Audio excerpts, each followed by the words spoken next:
Hi, my name is Rich. I use the he, him pronouns, and you're watching my YouTube channel where I play amazing tabletop role-playing games with friends. This is part of Star Wars Saturdays, so named because I generally run it on Saturdays, although in 2022, I'm also running games on Sundays, so I usually go with SWS, and the S could be Saturday or Sunday, but it's Star Wars Saturdays today because it's Saturday today as we play this. And we play games set in the universe of Star Wars, generally the same timeline, a few years earlier than the Mandalorian Book of Boba Fett. So it's about 1 to 2 years after Return of the Jedi has come to an end. The Empire is crumbling and falling, but there are still remnants of the Empire that exist. And the game that we are running for February and Saturdays, first 3 Saturdays of February, is a game called Rascals. Rascals is a sci-fi game about spec ops, black bag operatives who have gotten out of the game but are pulled back in. Now, I'm not dictating that all of you are playing characters who are out of the game or not, but you will be coming on this mission. The characters have all partaken in missions together. In fact, they worked as a team in the past.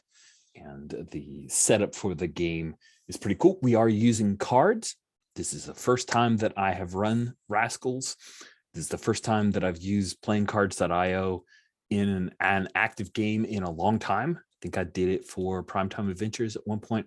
Other than that, not a lot of experience with playingcards.io. Luckily, Anish is with us, and he's already helped me fix this the game table up. So with all of those caveats out of the way, I'm very excited to give this a whirl. Let's go around the horn, and if you could introduce yourself and then tell us a bit about your character, and then we'll work out some history for the team. We'll start with Steven's having some bandwidth issues, so he's turned off his cam, but hopefully you can see the adorable Anzellan. So Steven, if you could introduce yourself and tell us a bit about your character. Great. Hi, my name is Steven. My pronouns are he, him, and today I'm playing Kadu Lish, whose pronouns are also he, him.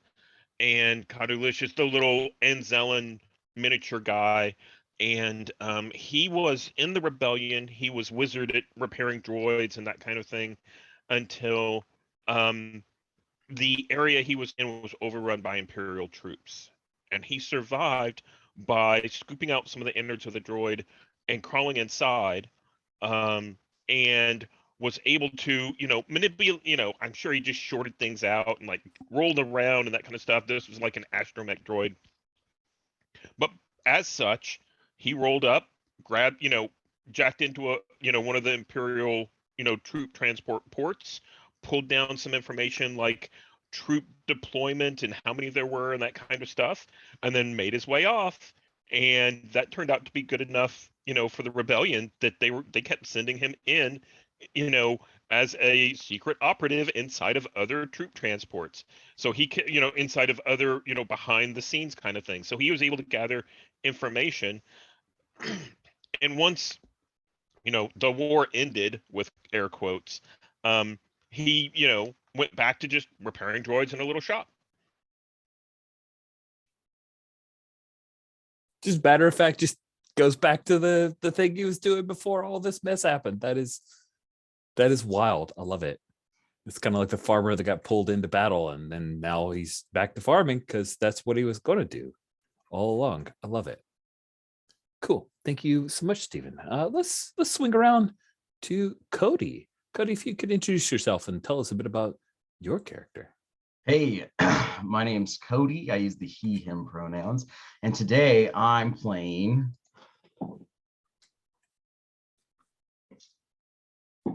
Blonde Hopper Donald.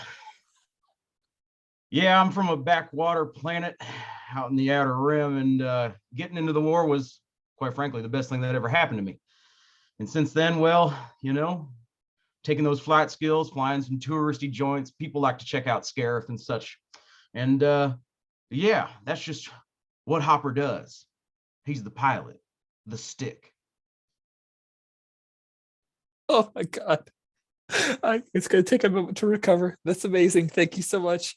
And then last but certainly not least, Anish, if you could introduce yourself and tell us about I'm all verklempt. Tell us about your character, please.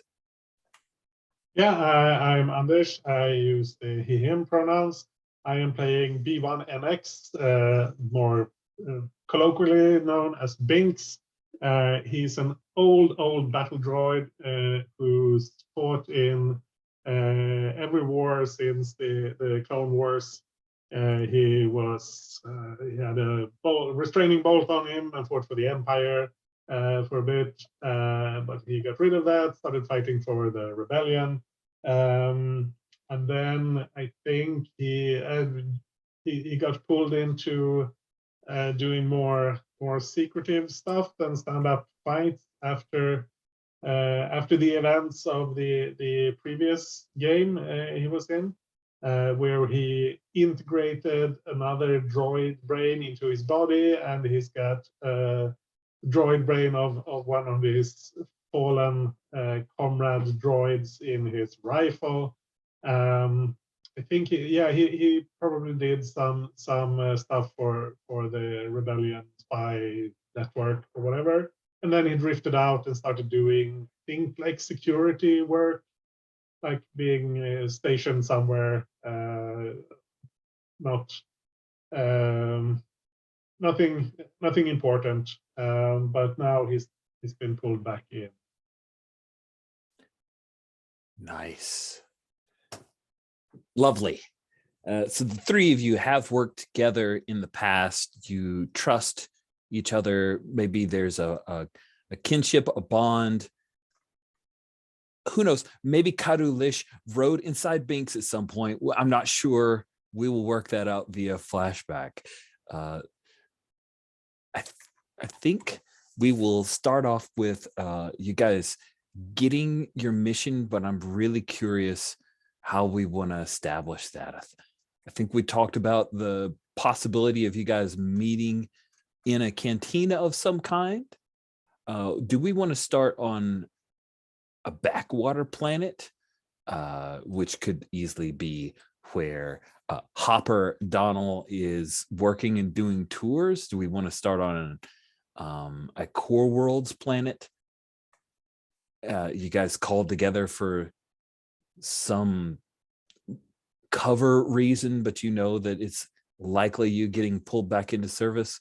What is most interesting to, we'll start with Kadulish. What's most interesting to you, Stephen, for the planet where you're at? I kind of like the idea. Since I'm the brain, I like the idea that I've come across some information and I'm going to go recruit the other two. If they want to be in the same place, like in a cantina, I think that's fine. But I think that my opening scene, at least, will, this is the get the band back together kind of scene. Absolutely. That's what we got. So I think we'll see someone kind of come up and talk to Kadu, and he'll look some information up, and it'll be like, he'll put down his tools and everything and, dust, pull a tarp off of the old astromech droid and kind of dust it off and shine it up a little bit. And then, you'll see him by passage and he'll, head to where the other two are. Where is it that Binks is doing? You said it was grunt security, like the kind of stuff that they'd only hire a droid for. It's not like you need a lot of money, right? So do you imagine that Binks is watching over a warehouse of knockoff products? Do you think that he's at some seedy bar or a gambling den of some kind? Where do you imagine Binks is when Kadulish comes into the area that he's doing security for? Yeah, some kind of bar sounds fun. Like he's being a bouncer basically, and I think he's drifted. Like the last job was watching the warehouse with the knockoff product, and before then it was a proper warehouse. And before then it was like a starport security, but he sort of drifted into worse and worse jobs for whatever reason. Ooh, and in our little montage of him drifting from jobs, is it a thing where he gets mouthy with someone and gets fired, or he just gets disinterested in the job? Why is he drifting? I think it's probably because he's technically an illegal, I don't remember what they're called, like the droid brain network thing. Oh yeah, that I sounds. think it's illegal to connect multiple droid brains, and he has an extra one inside him. And there are inspections from time to time or something, and then he has to quit suddenly, and then he doesn't have any good references or whatever. He takes a more low profile job each time just to stay under the radar of the authorities. Now that he doesn't have the rebellion looking out for him and making exceptions. Nice. So we will pick up with you at this gambling den / casino when watching over, and maybe we even get to see a cool moment of Binks being tough, right? So we'll say that there is a Trandoshan, because they're always causing trouble. A Trandoshan who a dealer signals to you, like a Sabak dealer signals to you that he's been palming cards and he needs to be ejected. So, and that's the opening sequence that we see for you at this cantina. How do you deal with the Trandoshan? And we may go to cards, but it'll be a light, and like, this is to show off how badass you are, not to present a challenge that makes you struggle. Yeah, I think Binks tends to be very straightforward. So we have been informed that you have participated in activities that are not allowed in this establishment. Please vacate the premises. Trandoshan says, I am playing Sabak, you stupid droid. Switch off. And he is not going to leave his hand. He says, I'm about to win. That's why you're trying to kick me out, because I'm winning. So how do you? We are asking you to leave because you are cheating. What? Like, throws down his cards, and you see a sleeve like open, and another card drops onto the table. He turns around and he tries to grab you, Binks, and he's gonna physically attack you because he's a Trandoshan with a short fuse, and he's been caught red-handed. So he's going to try to make it. He's going to try to, pull something out of your hide. What do you do? Mm-hmm. I think Binks takes a half step back, and his arm is longer than you'd expect. So he can kind of put it on the Trandoshan's chest, and he doesn't quite reach to Binks, and then he pulls his hand back and just punches him right in the face. Nice. Okay, so let's do our first challenge. I'm stoked to do this. I'm going to share screen just so we're all looking at it together. So for actions within our rules here, I set a difficulty to the challenge. So you describe the action you're attempting, and the skill obviously is muscle, which is great because that's your particular skill set. Clubs is the suit that you most like. I'm going to set a difficulty of easy. And then with easy, I'm going to draw 2 cards from the house deck and play the lower valued card face down into the pot. The higher card is discarded face up. So I'll just pull both these because we're doing our first little demo. And 10 is really, really good.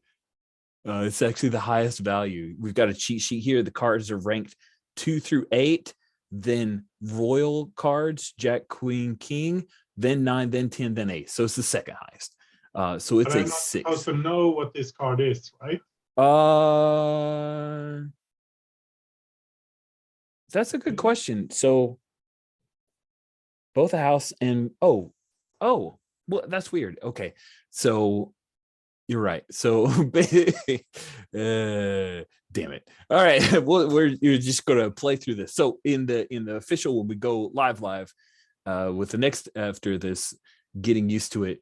Yes, you wouldn't know. I just have this, but we unfortunately know. Yeah. Cool. And so you have 5 cards in your hand. So go ahead and draw 5 cards. Yep.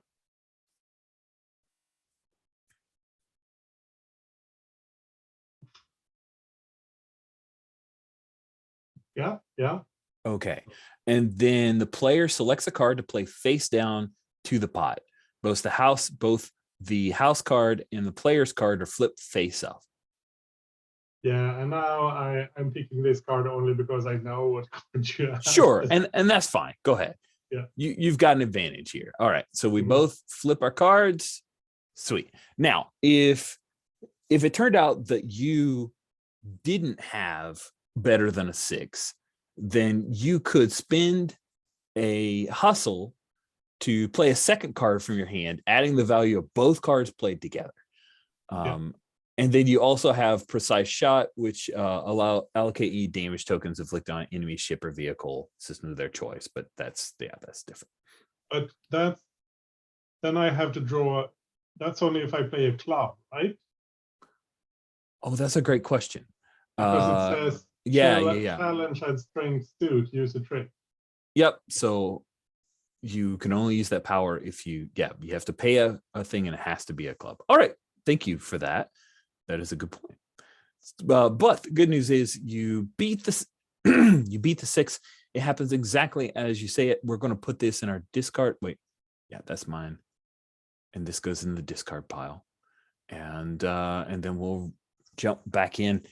You grab the guy, your arms are longer. He throws a couple of punches, but they miss your droid head. We hear the buzz droid, if I remember correctly, wasn't it 17, the buzz droid that you had pulled into your head? And the buzz droid, I think, will say, recommend termination. And being surprised, like internally, negative, we would be fired.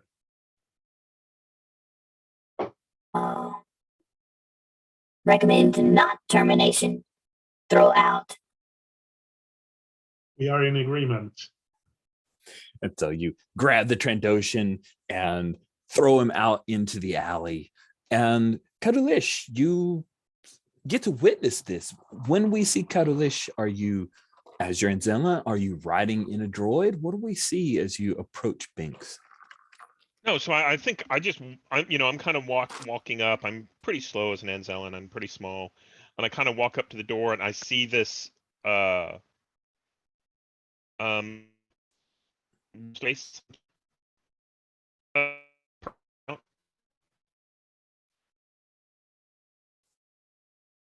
Can you hear me? Out again. Yeah, you cut out on us. I think we can hear you now, Stephen. I'm sorry about that. Okay, so what was the race of the Trandoshan? Yes. So I walk up to the door and I see the Trandoshan thrown out, and I think I kind of nod and step in.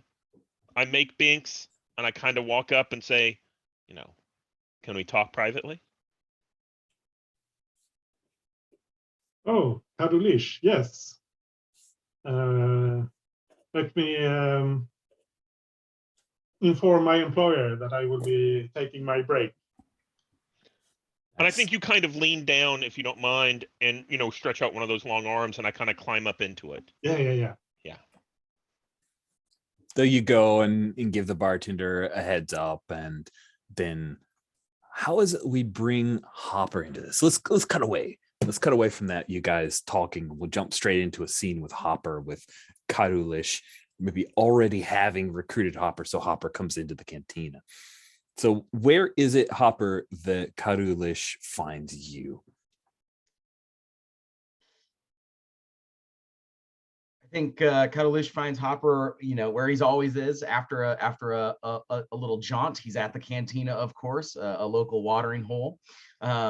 He is sitting back in a cornered booth, just empties all around him, and explaining his war stories to anyone who will listen. Usually the people he just got done giving a tour of whatever battlefield or ruins or majestic landscapes. He's sitting there, and you wouldn't believe it, man. I mean, the TIE fighters over Jakku, it was crazy, but Hopper's not one to slip on his stick, you know what I mean? So he took care of them lickety split. Those days I flew an X-Wing. Sometimes I flew an A-Wing. Not everybody has the talent that old Hopper does. He can fly I can fly anything.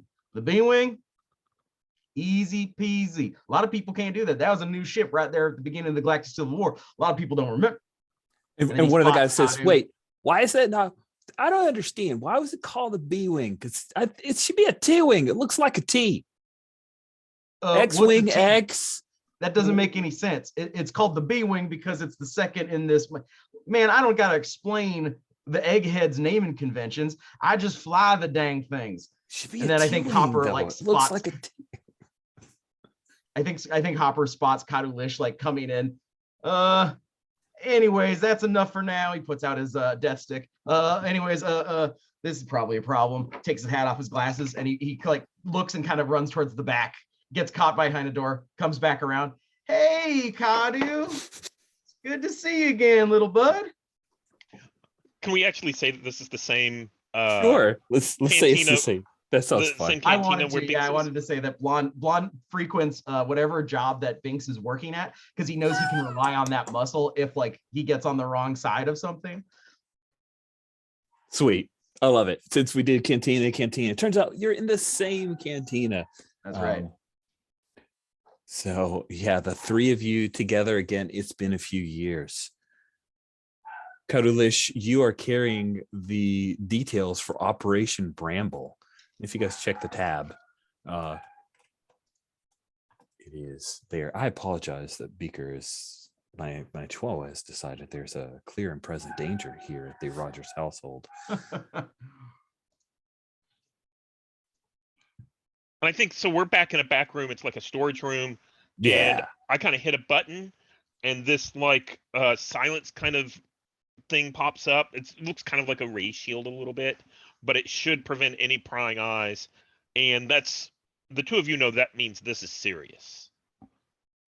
And I kind of pop up on the hologrid. This pops up sort of like out of a little disc and rotates a little bit so we can read it. Nice. I will read aloud while you guys. During Operation Classified, you were tasked with the extraction of a high-value asset, codenamed Elderberry, and their family, codenames Dewberry, Stem, and Pip. After Operation Classified, they were relocated according to the protocols under the Protections Act 6.72. Classified, and classified observation stations have recorded a variance in the frequency of use of tagged words in connection with Operation Classified and the assets. New Republic Intelligence, NRI, has determined there is a significant risk to the assets from a number of red flagged organizations. Mission statement: given your previous history with the assets, it was deemed by New Republic Intelligence, NRI, and classified that you are most likely to successfully make contact and extricate the assets for relocation and protection. Elderberry is priority number 1 and must be taken to the extraction point. Family are to accompany if viable without jeopardizing mission. The assets are located at apartment 2379 in the Rathgar Habitation Dome, city of Arkhaven on Vandor 1. There are also conditions of note about Arkhaven. It is extremely cold, surface temperatures ranging between -36 to 8 degrees Celsius. High winds, 22 to 35 knots, typical, but is politically and socially stable, which is why it was chosen. Has a high population density. Caution required, 0 casualties to neutral parties expected. I'm not going to read this whole thing. But of note, specifically about Arkhaven, is that Arkhaven is a remote city. The population has increased more than 15,000 in the last year, resulting from New Republic resettlement programs from war-affected planets. That is going to be your cover, according to the write-up here. You guys will pose as refugees who are part of the reassignment protocol. They have arranged for you guys to come onto the planet in a spaceport, take a skiff, then take what is known as a, Rich grabs my little cheat sheet, a rail crawler conveyex transport to Arkhaven. It is the best way to travel there. make contact with elderberry and gather elderberry and family. And then there is a shuttle that you will have access to. This shuttle does not have a hyperdrive, so you will be able to get off planet, drop a repeating ping, and then you'll get scooped up, and elderberry and family will be taken to another place for safety. Now, before we started recording, we talked about the problem, which is that the perils, classified or secret files relating to an old job that would be destabilizing if released or ended up in the wrong hands. Whoever's got an idea and we can talk it through. If you check NPCs tab, I have a picture of Elderberry, Dewberry, Stem, and Pip, as well as their real names, because you guys know them. Was Henry Martins, aka Elderberry, a member of your team? Or was Elderberry a person that you reported to and had a very congenial relationship with? Or was Elderberry some kind of expert in a particular field that their expertise could be used by former enemy that has caused your problem? And I'm just, I know it's problematic with video thing, but I do want to kind of make it open in case people have ideas and you want to talk it through. My first thought is that Elderberry was probably a imperial scientist or kind of high-ranking member, and that if they're not moved and put into protection again, it could be destabilizing. That people find out, hey, the Republic is covering for these people who are a part of what was. That's my first thought. Is this is like an Operation Paperclip situation. Or from Rogue One, defects, goes into hiding, gets found again. That's my first thought. Okay. It's a good opening salvo. I like that as an idea. Did anybody have other ideas they want to throw out? I like the idea that we've worked with Henry. Is that the name? Mm-hmm. Mm-hmm. Yeah, with Henry. I think Henry was kind of was a scientist, and was also, kind of the fourth to our group for some period of time before we were able to extract the family and place them here, where they were safe. That I think that ties us all in really close to Henry. I like that too. So you saved his can, he saved your can. You guys worked together, but he opted out and actually had a family, right? He got out of the game. That's right. And I think Pip was a baby the last time you guys saw her. And Stem is a young adult now. Like he's who knows what Stem's been up to on Arcade. You guys like that? Undish, we just want to check in. Are you cool with that history? Awesome. Yeah. Elderberry is a scientist who also was a soldier for the rebellion at the time. And you guys have a positive relationship. You've worked together in the past. He trusts you implicitly. You trust him. Maybe, maybe you're happy that he's ended up in a good place. Maybe you're jealous. I don't know. That's really for you to say. All right. Good. Let's talk a little bit more about the problem then. If you take a look at Operation Bramble, jumping down to row 103, potential threat. NRI expects Operation Bramble to proceed without complications. However, a number of credible threats have been identified and tagged as potential hostiles by classified, and classified observation stations. Following three have been deemed most active. Atoms. The Atoms, with a Z to make them more scary, are led by Merix Arrogantus, a spice kingpin who uses wealth and contacts to gain power during the Imperial occupation. Now a self-styled warlord, Merix is known for brutal tactics to inspire fear and elicit compliance. One of the largest independent paramilitaries still extant, they're highly volatile and quick to enact violence. And then the Sansinair technologies, which Cody maybe recognizes.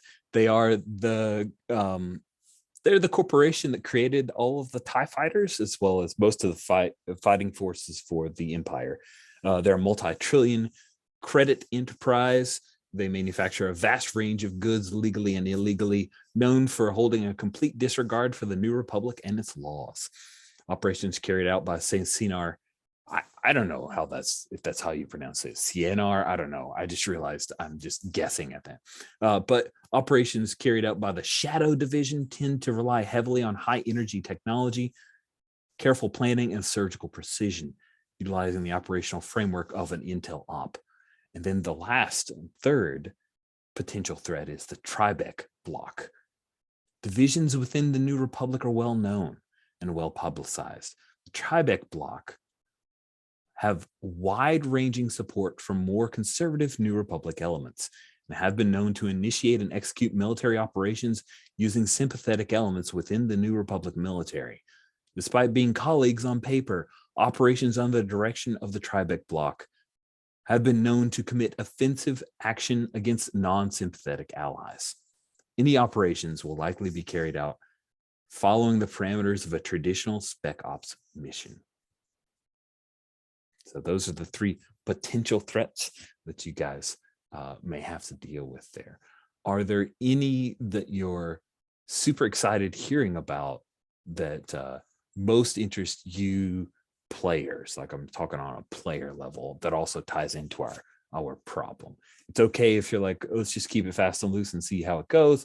But if you have one that you want to angle things towards, speak up. Guess I'm just less interested in fighting other rebels, even if they are, I prefer to keep it a bit a little bit cleaner on the moral spectrum. Yep, I think that feels more Star Warsy to me too. And I'm fine with any of them. Okay. And then Cody, you'd said of the three that say Sant Sinar seemed interested. How do you pronounce it, Cody? I mean, I would pronounce it the same way you're doing it, Sant Sinar.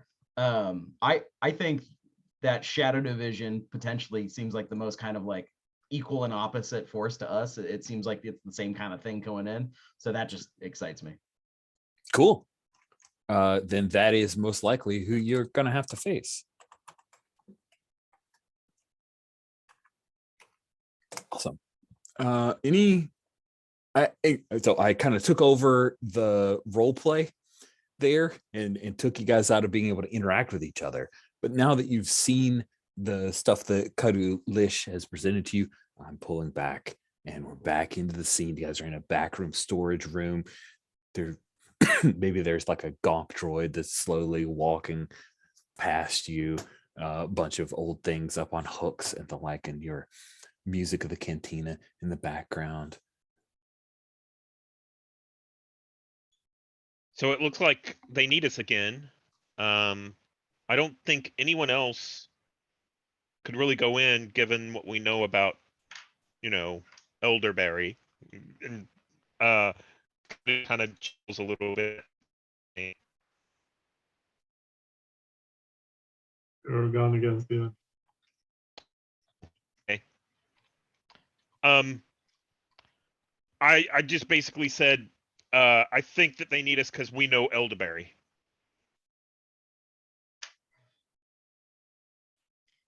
That seems like a reasonable assessment. Yeah, I was enjoying my retirement, but if elderberry's in trouble, we gotta take care of that. There's no question about it. Especially, if elderberry's in trouble, then dewberry's not far behind. I can't be having that. I seem to recall that elderberry was not entirely happy with your relationship with dewberry. It was a long time ago, and elderberry just needs to accept that. It was a different time. It was in the war, the heat of battle and conflict. It does odd things to the mind and the heart. But what we had was real, Binks. I tell you right now, it was real. Kadu, are they gonna pay us for this number? Again, not to be too mercenary about it, but if I have to cancel the next few days of flights, that's gonna hit me in the old credits. Well, they actually said, we needed to do this for love of, the rebellion. Well, they're calling it something different now. But I talked to them a little bit. I think they'll compensate us. And do you really think if the positions were reversed, Elderberry wouldn't come help us? No, of course not. That righteous, perfect man. Damn it. Well, you bring a speeder, Kadu, or do we need to take one of mine? We should take one of yours, and I think our cover, like they discussed, is we're going to be farmers. I think having 2 droids helping you out on your farm makes a lot of sense. So pick something that you're going to have for our cover. Can you restate, Stephen? Yep, pick something that would make sense for our cover. Right. Well, I guess I better change out of this then. Blonde looks down at his Hawaiian-esque shirt like Lando at the end of Solo.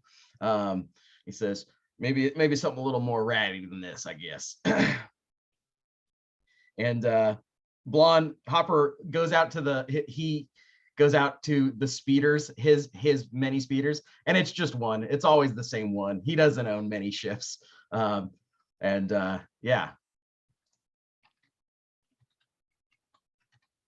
So I'll pick out, just whatever my kind of personal craft is that is not the one he uses for touring. So that probably belongs to the local tourist industry, the local spaceport that he hires out for the trips. So it's probably like a junky old, almost like a U-wing, right? It can fit 8 people in it max. Yeah, that's my thought. Sweet. Then I think we will bring this scene to a close with you guys boarding this U-wing. And Binks, what's one thing broken on this U-wing that that you immediately notice that Hopper hasn't bothered to take care of? Ooh, that's interesting.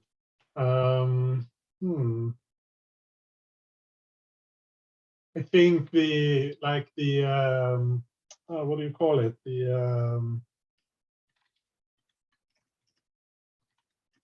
The landing, the plank, whatever. What do you call it? Oh, okay. The landing gear. There's a piece of the drop door. Yeah, the ramp to get door. in. The ramp to get in. You actually have to just hop up into it. It doesn't. Yeah, it doesn't lay flat.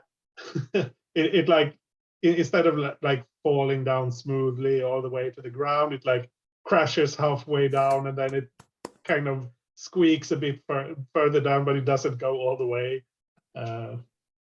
That's perfect. And don't mind that. It flies just fine. In fact, it's faster this way. I'll have you know. I find that unlikely, but if you say so.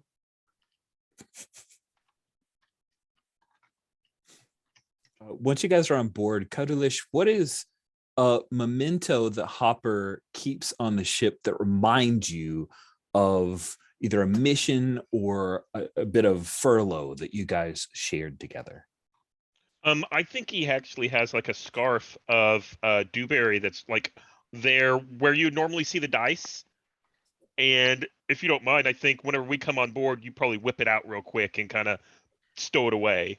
Yeah, absolutely. Yeah. Hopper, pulls it down real quick and he looks like he's treating it almost like it's a rag. So he's like wiping his hands and he puts it in his back pocket. He says, well, it should be a quick little hop to get to where we're going. Vandor's a bit cold, so you might want to dig in. I guess I'm the only one. All right. One of you watch the controls. I'll get into some warmer gear.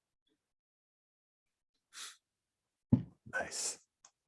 Cool. And then Stephen wants to do a quick reboot of his router, and we're at the hour anyway. So let's take 10 minutes. And if we get back sooner, we'll just chit chat. See you guys in a bit. Cool. All right. So you guys are aboard the U-wing that Hopper, I don't know, borrowed Did you purchase this straight out, Hopper? Did you build it up from parts? Like, tell us a little bit about the U-boat. I think the ship it's one of those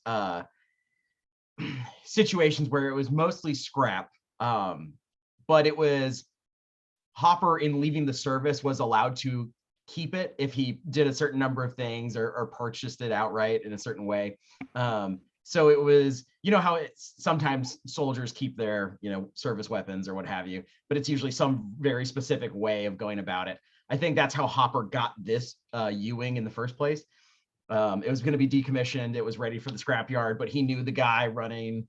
So that's what it is. And it's just slowly getting built back up, but really only the things that seem to matter to Hopper. So, the engines, he's got his he's got his light speed, he's got a couch. It's really comfortable. It looks terrible. Yeah, that kind of thing. And I imagine that Karulish, with his skill set, probably helped you either price out some of these things or maybe even do a bit of the work. Maybe Binks too. Like, is this a thing where they helped you and then you went off to run your touring gig? I could see Hopper. Kadu, I think maybe right after service, it's like, well, what are you doing? It's like, well, you could help me do this. And I think Hopper constantly gets Binks to do work. Constantly. That's why he's always showing up whatever cantina Binks is working security, or if he's at a warehouse and he's oh, what parts you guarding right now? And then he kind of will keep an eye for crates that fall out of the back of trucks to soup up his ride with. And then it's, oh, Binks, you're not working today? Well, I got some work. I can give you some oil bath and I got a few beers to throw back. Let's get some work done. Yeah, lift this whole thing up for me, please. Thank you. That's awesome. My idea. Would Binks be cajoled into working for oil baths? Oh, absolutely. Yeah. Nice. I mean, he's I think he enjoys being around Hopper because Hopper is so very human. So I think he finds it's interesting. He's like I believe there's some kind of genuine friendship there as well, but I think he enjoys just watching Hopper as a way to understanding humans better.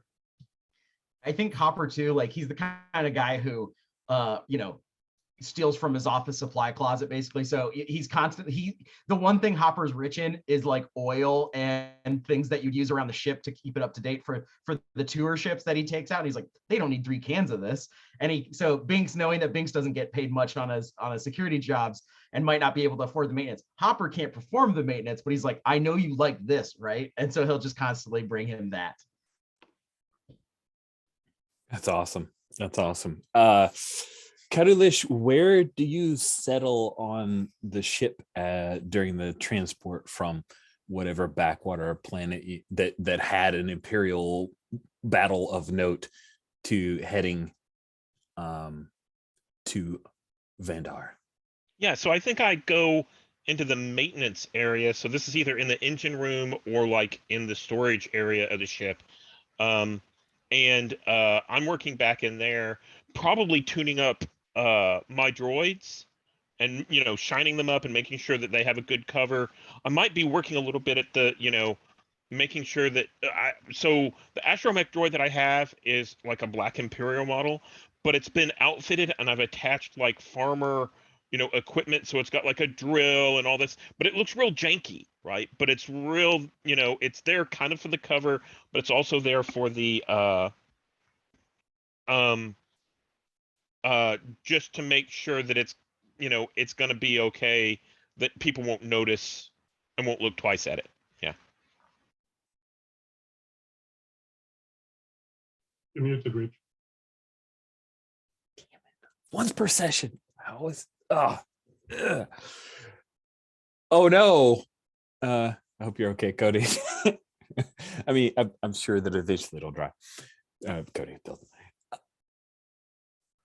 your astromech droid, as you're adding a panel that looks a little more dusty and swapping out perhaps one of the non-necessary attachments for some kind of farm implement, it says, in binary, of course.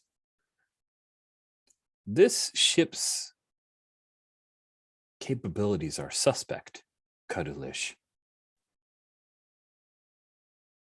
Define suspect.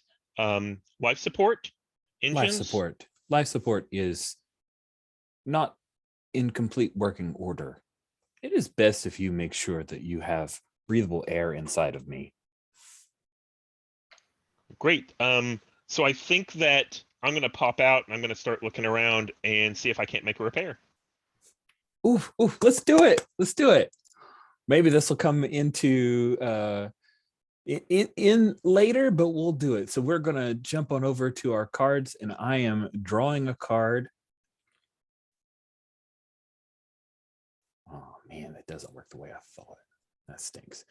This will be an easy one. So I'm drawing 2 cards, and I'll be dropping the lowest, and you draw a card, and so I draw 1 card, or do I draw 5? You should have 5 cards in your hand. So go ahead and draw up 5 cards to make your hand. And Undish, if you have not done that as well, you should also do that. I still have my hand of. I have 4 cards. Do I draw a new card when I use? Oh, good question. Good question. I think that you refresh your hand to 5 once the scene is done. Yes. So go ahead and draw 1 card back up to your hand. And Cody, you should draw 5 cards to your hand. Welcome back, Cody. And now I'm going to be a bad person and check something. So there we go. All right. I've got my card out in the middle, ready to go. So let's talk about the mechanics a little bit. I'm glad you pointed out the card rankings list there, because I looked at it and I'm like, oh yeah, that's normal, but it's not normal. No, it's really abnormal. Yeah. And then the other thing is, Anders, you pointed out that you can only use your tricks whenever you play a card of your suit. Is that true? You can only use your power. Sure. Your power is. So let me see. I'll take a character. I was just going by the thing that's under the skills box, where it says challenge and strength suit, use a trick. But maybe that's you get to use it for free. I don't know. Okay, hold on. I was looking at the rules. We're gonna jump to character creation. So power. I don't understand Each the archetype. other thing. Yeah, sorry. Each archetype has a power which may be activated by spinning a chip. Does not say if it's the same card. Tricks are special abilities character can use when they undertake a challenge. If a card a player uses matches the suit. So tricks, which start on row 19, that needs the suit that you have. Now, there is helping rules in this. And in helping, if you're helping somebody, you're going to throw out a card. And if that card has the suit that this person needs to do a trick, it counts. So powers can be used just by spending a hustle. It's not suit. The suit is tricks. So. Okay, sounds perfect. Okay, so let me play my card face down. I've done that.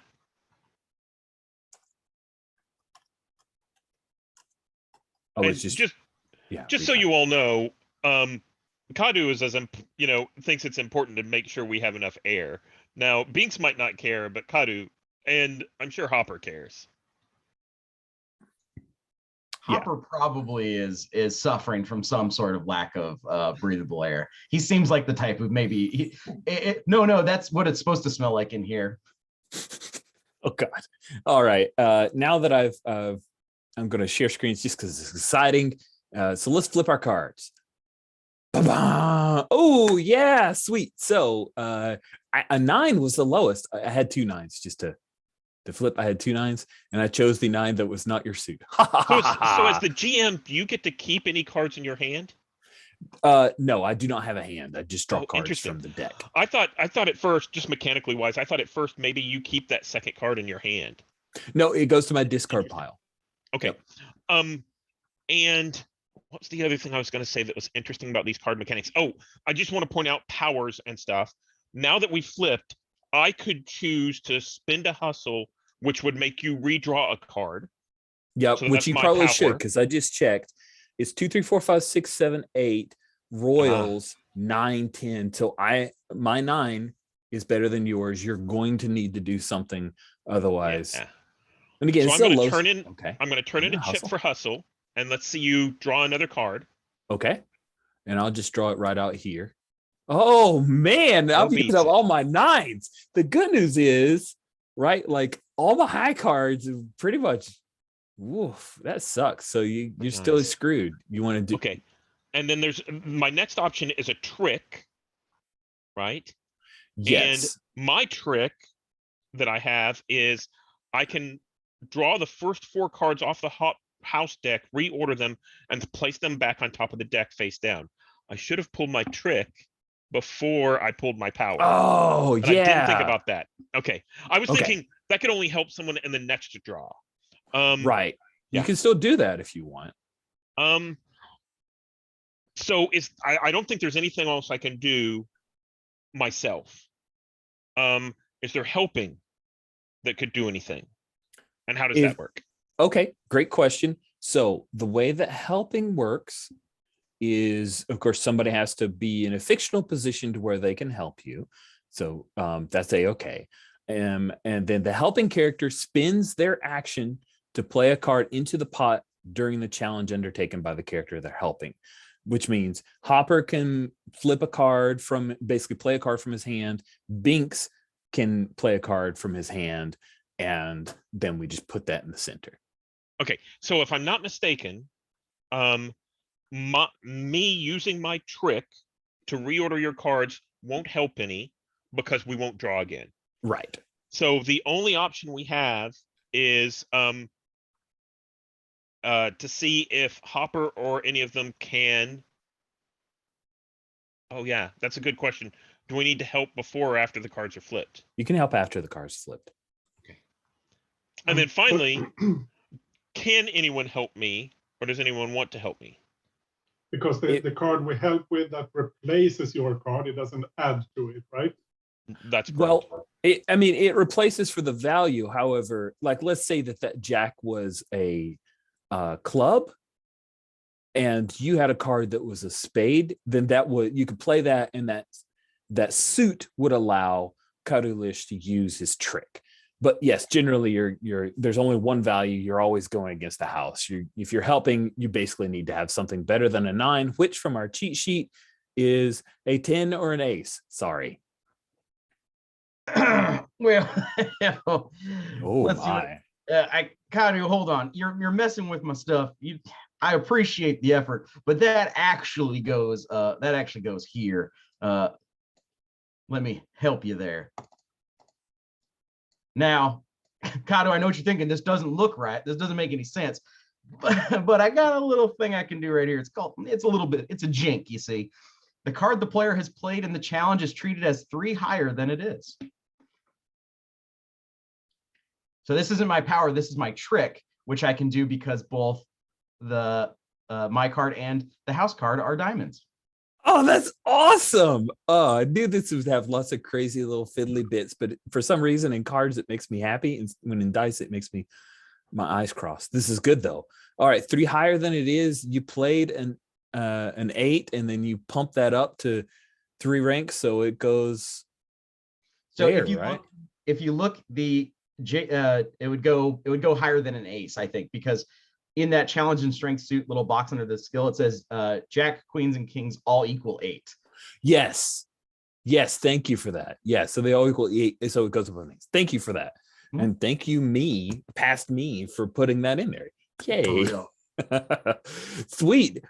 So again, to pull back to our challenge before we got into the thing, the challenge was Kaudalish making sure that the astromech is sound and good. Now, Hopper, you helped out. So the two of you can tell me one of two things. Either that astromech is perfectly fine, like if Kaudalish is inside it, you've got enough oxygen for a long period, which is what the astromech talked about. Or Hopper and Kaudalish, you guys can basically use this as the challenge of making sure that the life support on the as yet unnamed U-wing is up to snuff. So the idea that I had, tell me if this is okay. I like the idea that we get, Hopper's like, oh, no, you don't have to do this, messes around, and then kind of pulls out and grabs. We have a couple of those gas masks that we saw in Empire Strikes Back, right? And you're Yeah, like, oh yeah, we got to exactly. do this. Yeah. Yeah, no, that's fine here. You loosen it a little bit. I just use these, and then I just pull out just a ton of gas masks. Absolutely, yeah. Nice. So Okay. the ship at any given moment is like leaking something into the air, and it's like, it's fine as long as you're wearing one of these. Hopper constantly pulls his down to put his death stick in, and he's just sitting there. You got strapped together a bunch of oxygen tanks in one section, which of course is just like, what begging to explode, but that's a hard move for later, right? Cool. Hopefully that made the challenges make more sense. I appreciate us walking through that and talking about the tricks and the rankings, and thanks for pointing out the Royals are 8s. Because So I have one question left. Yes. What happens in the case of a tie? There is no tie because suits can. Yeah. Suits have an order as well. Yeah. Okay, that makes sense. Also, I think I actually cheated on that. I think even though they're equal, I think they are like ranks higher, because the thing says the card is played is treated as 3 higher than it is. I don't think it's not saying 3 numbers higher. It just means 3 cards higher, which would still be less than a 9. So I'm just going to swap cards real fast, and so it's all legit. Okay, bye. Okay. I put a king out there. It won. Yeah, you know what? There's no further explanation of what 3 higher means in the book that I saw. So we could have interpreted it as 3 ranks higher, which was 8, 9, 10. But yeah, if you swap out to the king, that's totally legit for me. And it's another diamond. Wow, you got a lot of diamonds. Good. You guys work all of that out before I progress us on to landing on Vandor. Are there any scenes that you guys wanted to have on the ship before you land on Vandor? We haven't seen any Binks on the ship, so we just want to check in. Yeah, so I think that Kadu goes over and he's scouring the ship looking for leaks, and comes up to Binks and is wearing this gas mask looking thing, but I think it's wrapped around twice. Like, it doesn't quite fit right, and I think it might be over his entire face, and he has to kind of pull it down a little bit to see around it and everything, and looks around like at Binks and is like,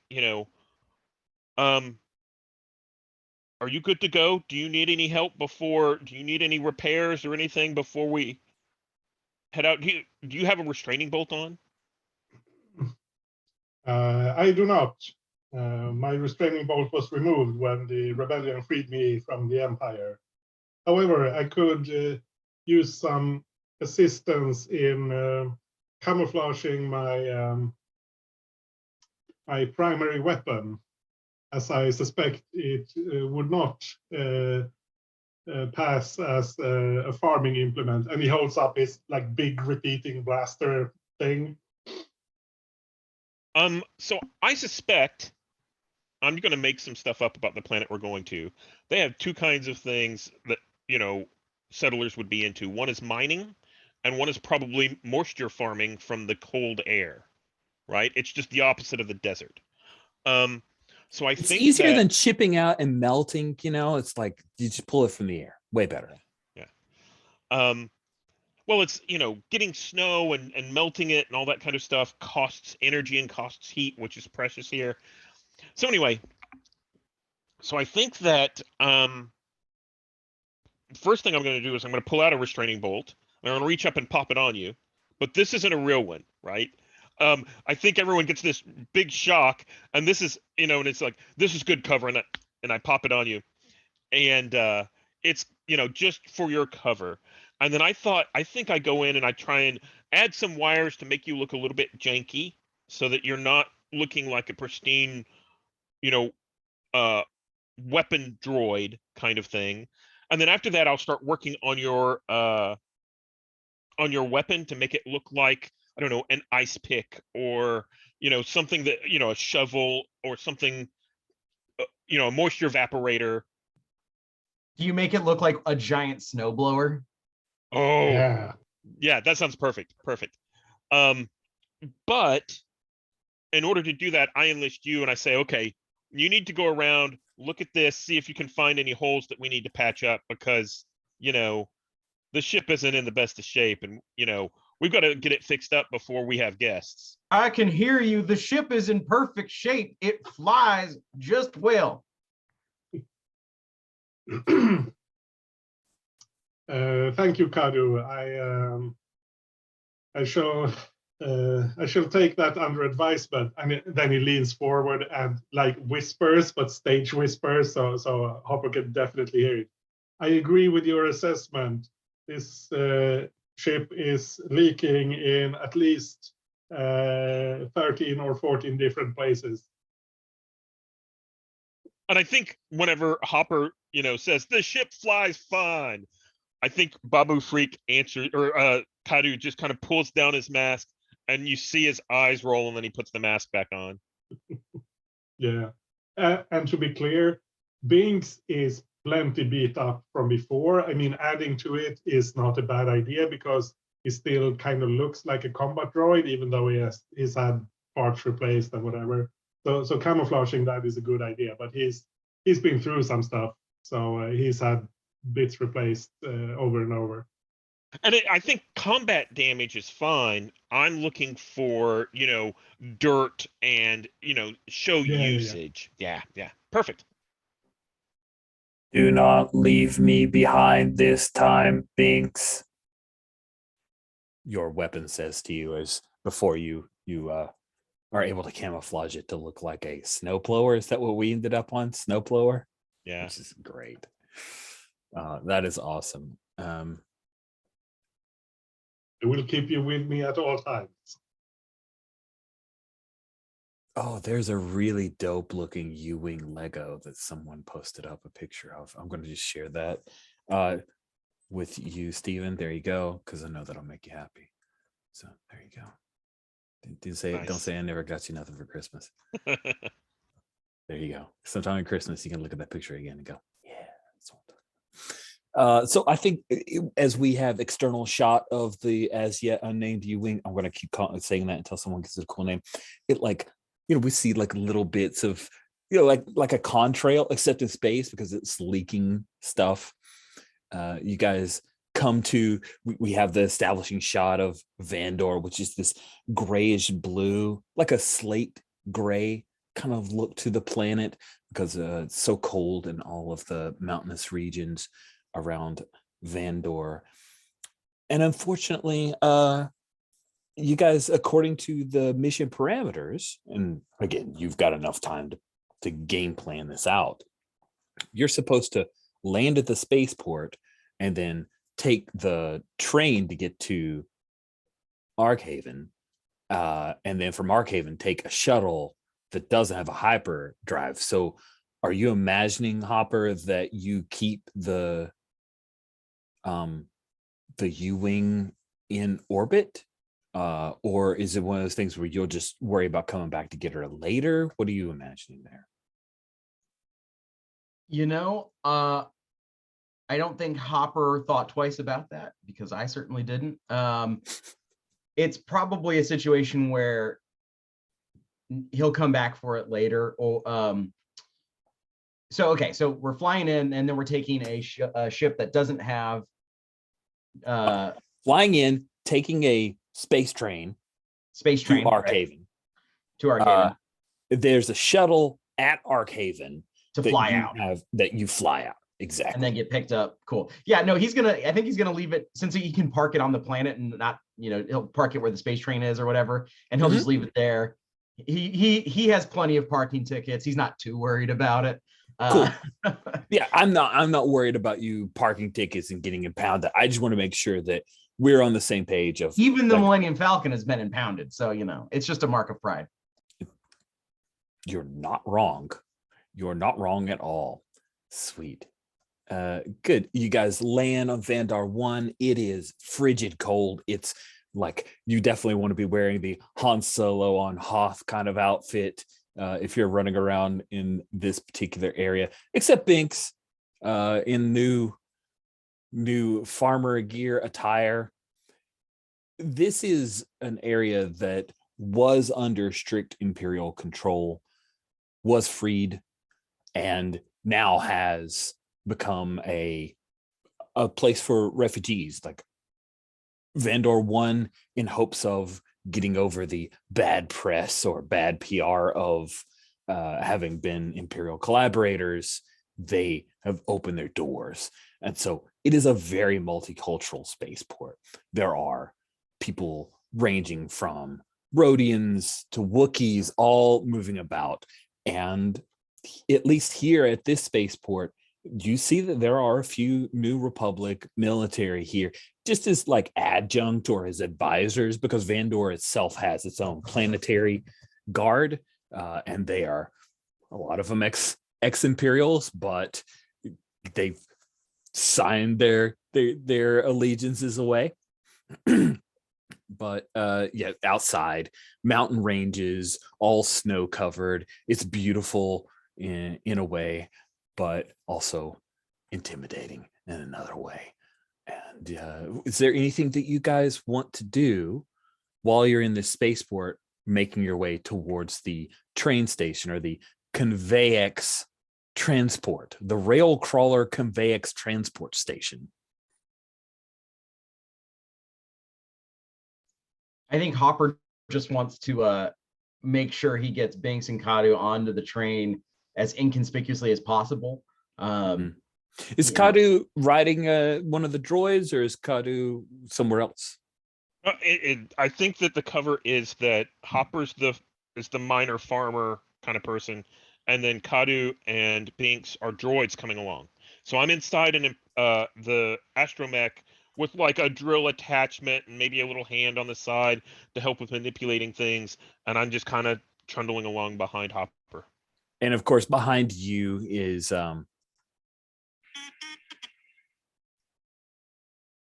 hear him? Our little mouse droid. Yep. He's just zipping along, following you guys. And I think he just whines a little bit so that he's not going faster than any of you. And you get to the point where people are checking tickets. Now, you were arranged to have tickets, Hopper, but when you get there, we have a human, Vandor security personnel. He's got a little data pad, and he swipes your ticket, and then he looks over at Binks and then down to the astromech and the mouse. Reason for your visit?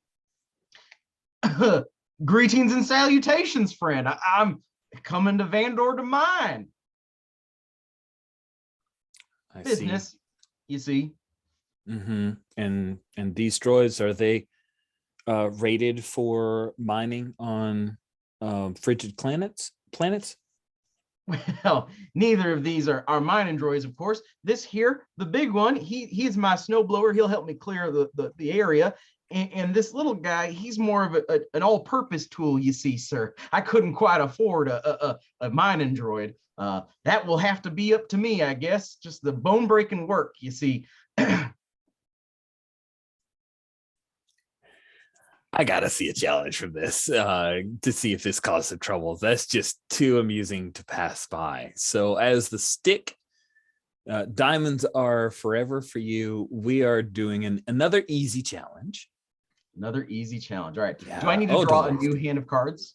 Oh, everybody should draw back up to 5. Okay, back. If you aren't at 5, good. I see. And by the way, the little player things are showing me how many cards you guys have. For a number, so it's actually doing what it's supposed to. Sweet. I'm dropping my card in the middle. It's easy tax, which means I'm dropping the lowest of 2, and I'm dropping it into the pot. Okay. All right, and now we will share screens because I love the drama. Yeah. And we will 3, 2, 1 reveal. Oh, you destroyed me. Man, an 8. Yeah, the guy says it checks out. It checks out. Maybe there's even a moment where Kadulish sneezes, but he doesn't even hear it. It's just a tense moment there. And you guys come on board. Now, because not everybody has seen Solo, because it's not necessary. It's fun, but it's not necessary. It's not required viewing or anything like that. It's just a Star Wars movie.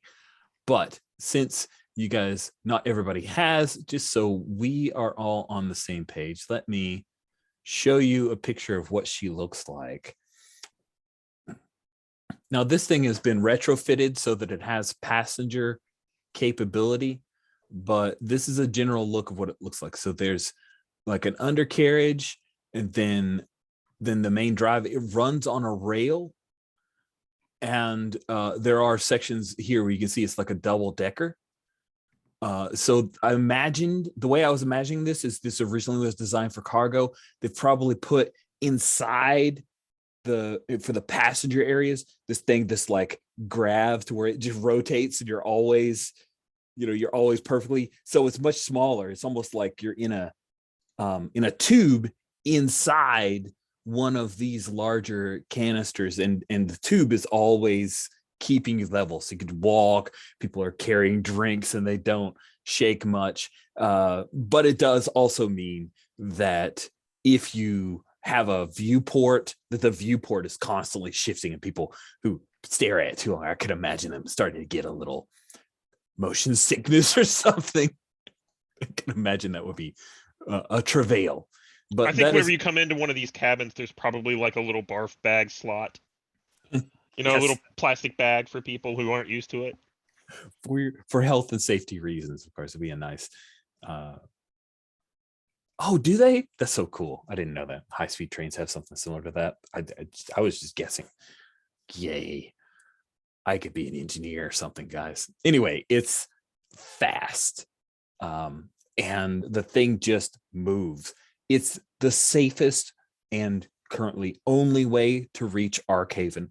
So as you guys board, it is like standing room only, because there's an entire slate of hundreds of refugees who are being transported from the spaceport all the way to Arkhaven.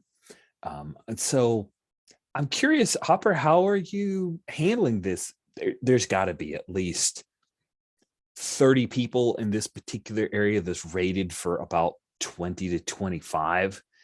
There are a few rooms that people who paid to be here, they're kind of staying in their rooms, but there's like a general central area here in the tunnel. How are you handling this? I think Hopper is taking advantage of the fact that his party mates are droids, and so he's kind of like sitting on the astromech that Kadu's in, and allows Binks to be so rigid that nobody else can like squish in on him. So he's got a little bit of space, and he tucks his hat ever so gently like this, and his right hand stays firmly on his blaster. Oh, nice. Cool. And then Kadulish, how do you have your astromech? Are you trying to stay out of people's way, or is Kadulish the kind of person that would just leave the astromech and let people walk around? So I think that the astromech is up against the I think I called it R2K0, is up against the wall. Oh, thank you.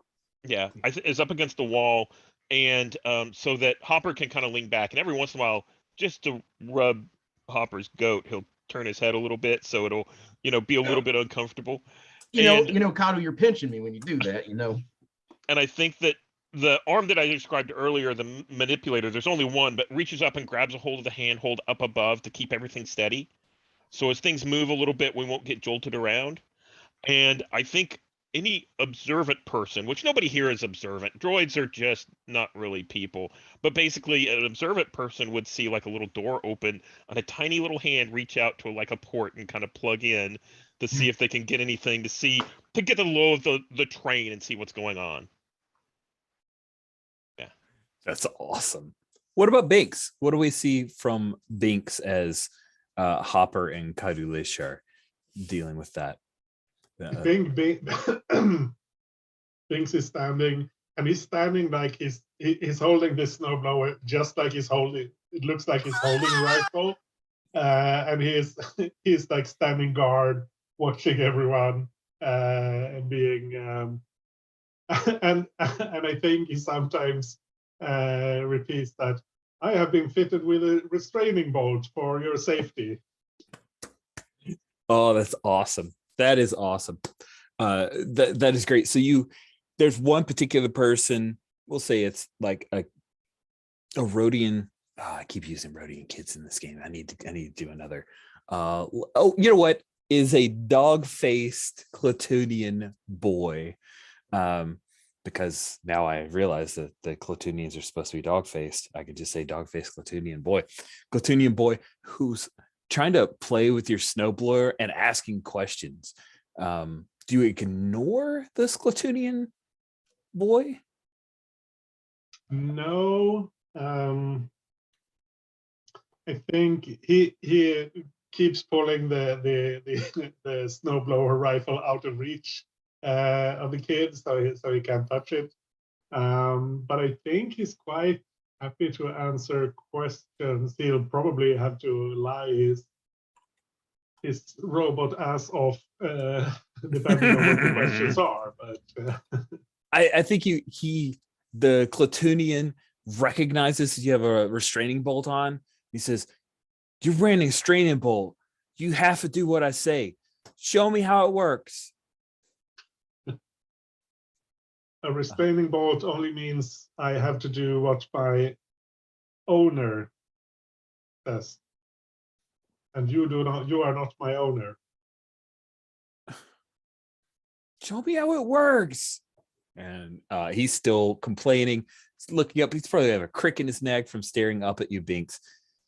And then there's a moment when Binks, you're looking at the kid, you look up, and one of the sets of doors that connects these passenger containers opens up, and you see 4 individuals walk in, and they are packing, and they are military, but they are in plain clothes.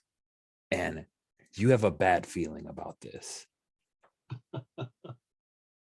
And we were going to stop for a bio break. See you guys in just a couple minutes. All right, we're back. So Binks, you clock these 4 military trained, but in plain clothes, and also appear to be packing weapons. And they come in, and there's one in the lead, and she seems to be like scanning, looking at faces, looking for someone. What do you do, Binks? I'll nudge Hopper and say, I believe the competitors you were worried about have arrived. Hopper tilts his hat up a little bit, side eyes. It's never easy, is it, old Binks? Never easy. Shall And what I blow them away? Not just yet. I think maybe we keep an eye on them and see if they keep an eye on us. And that's when the woman says, "There, right there," and points right at you, Hopper.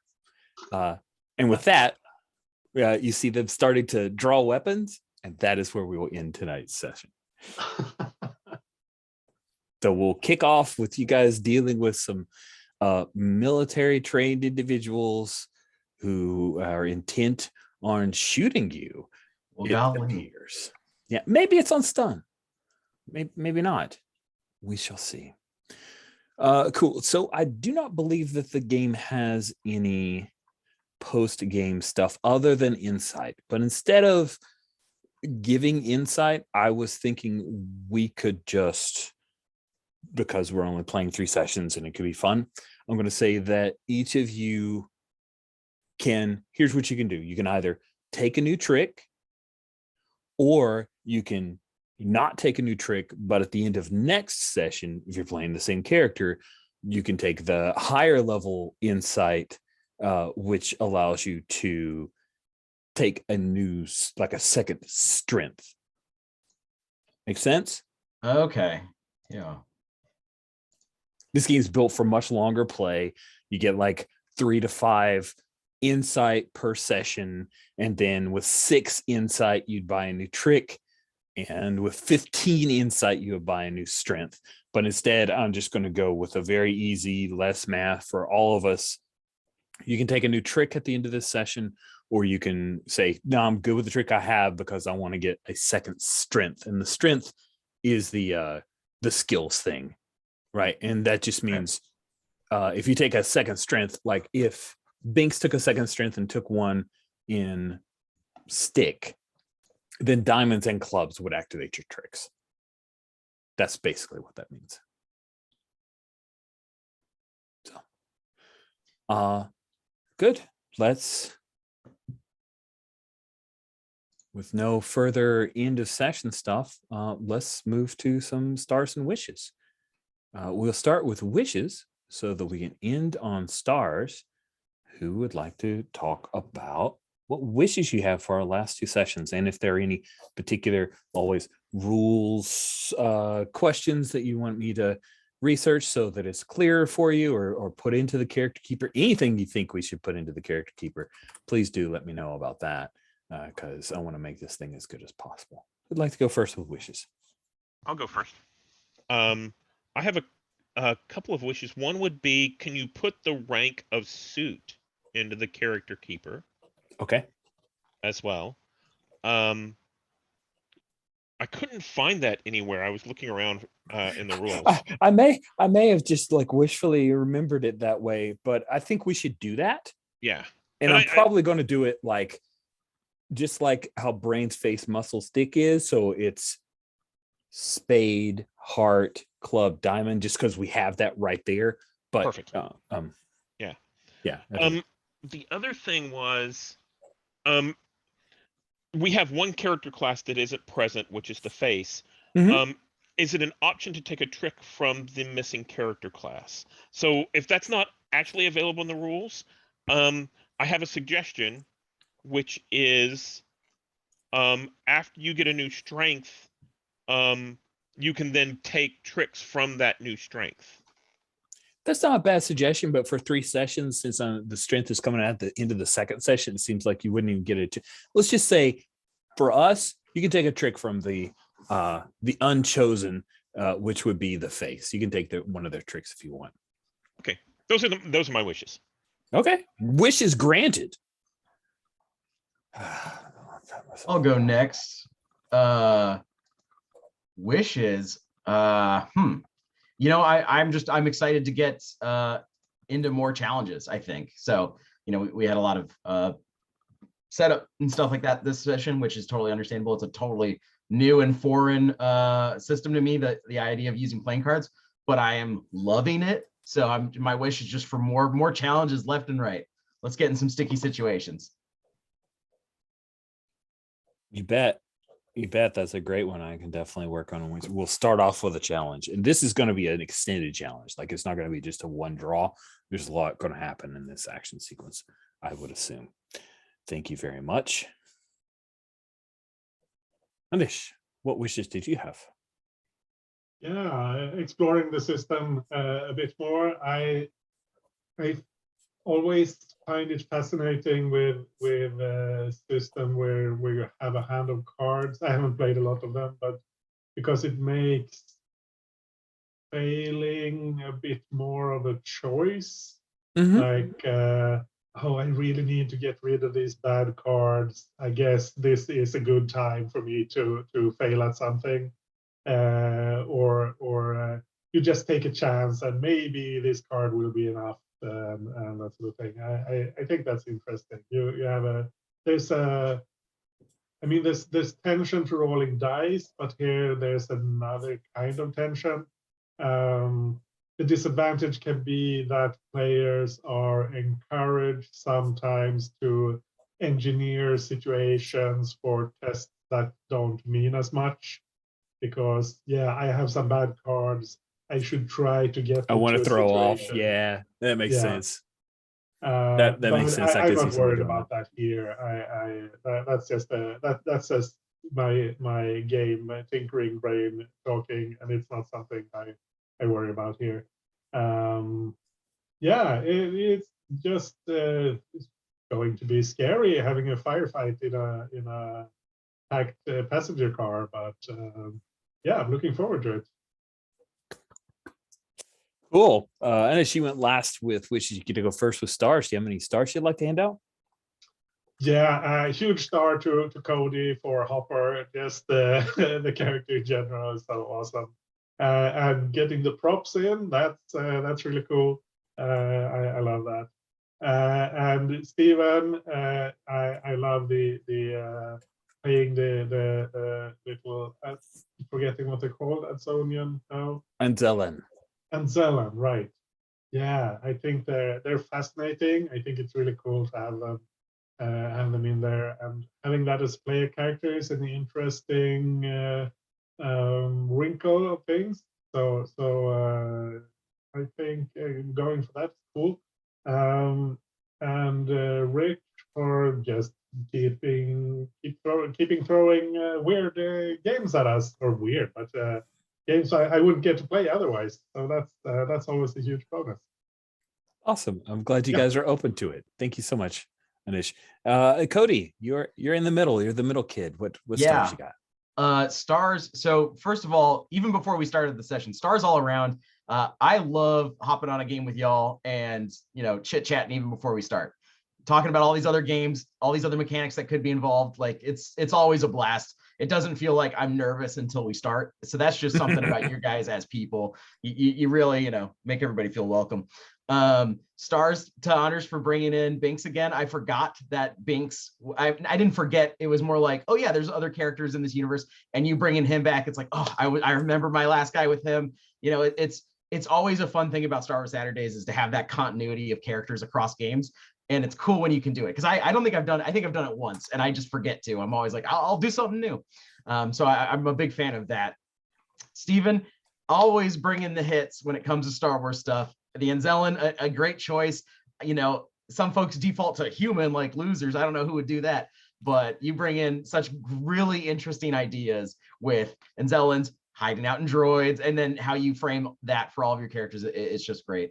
And of course, yes, Rich, a big old star for bringing games that I would absolutely never look at twice, because I'm just like, oh, cards, I don't get that. I'll just move on. And then actually experiencing it's like, oh, wait, maybe I love card games. Maybe this is my thing.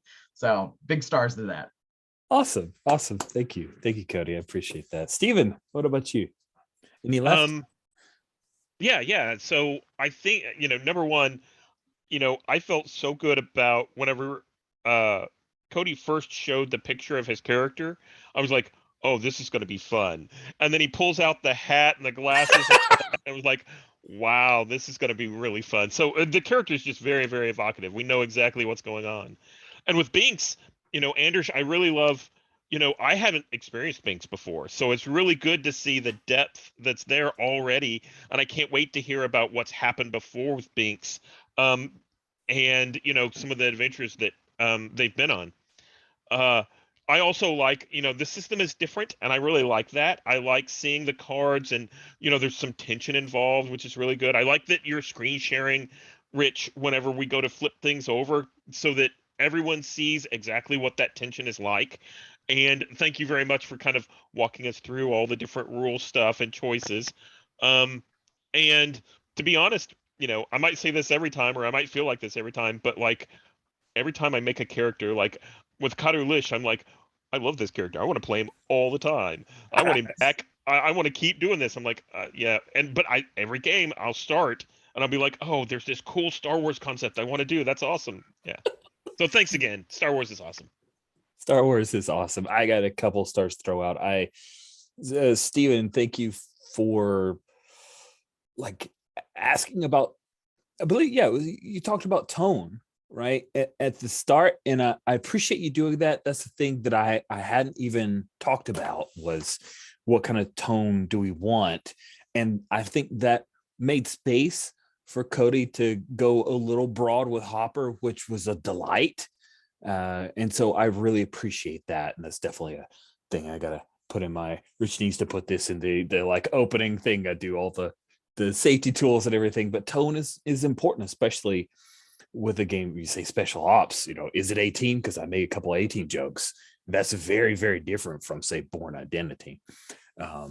And so thanks, appreciate that, Steven. Anish, thank you for bringing Binks back. I loved that character, and I loved the thing that happened near the end that we didn't get to explore a lot, which was like the mesh droid brain. That was one of the things that happened near the end of Republic Rifles. So thank you for that, and always an excuse to use my voice mod makes me happy. I get 2 different droids in your head. That's so cool. And Cody, when you whipped out the hat and the sun, I mean, it took a bit for me to compose myself because I was just so thrilled by this. Thank you so much. It means a lot to me. I know you're getting up super early, and that's awesome. So thank you all for this. This is going to be a fun short stint here. This is awesome. Operation Bramble is going to be some fun. All right, with that, I will bring this recording to a close.